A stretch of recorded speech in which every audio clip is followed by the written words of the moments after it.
Айымна бүгінгі пикетқа нәрсе үшін шықтыңыз? Кімге тілектестік көрсетесіз, кімнің қойғысын ортақлашасыз, аңлатыңыз әлі? Аңлатып кетем, мұнан 21 ел элек бик зор фажиға болды Әзербайжанда, Хаджала шәһәрендә армян хәрби группировкалары геноцид ясадылар Әзербайжан халкы өстендә. 613 кеше үтереп, аларның 63-сі бала иде, 150 кеше юкка чыккан былай хәбәрсез.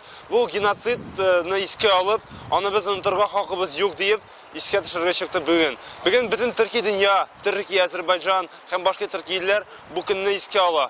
Бу бик зур фажига, бик зур югалту, бик зур трагедия. Һәм дә минемчә, без дә татарлар, төрки халык үзебезнең тугандаш Әзербайжан халкына теләктәшлек һәм дә теләктәшлек күрсәтергә чыкты бүген. Чөнки һәр безнең трагедия, ул уртак трагедия булырга тиеш. Аларның авыртуы ул безнең авырту. Алар өчен авырлык ул безнең дә авырлык. Чөнки без туганнар, кардәшләр. Һәм без аларга теләктәшлек күрсәтергә тиеш. Менә гадәттә сезнең пикетларда бит инде татарча һәм русча шигырьләргә урын биреләдер.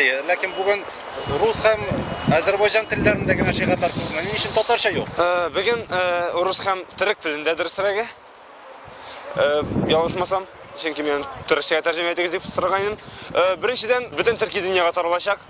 Бу пикет турында мәгълүмат. Икенчедән, урыс дөньясына таралырга тиеш, чөнки монда Россиянең да гаебе бар. Чөнки армян гаскәрләре белән Советлар Союзы гаскәрләре бәреп кирде ул Хаджала шәһәренә.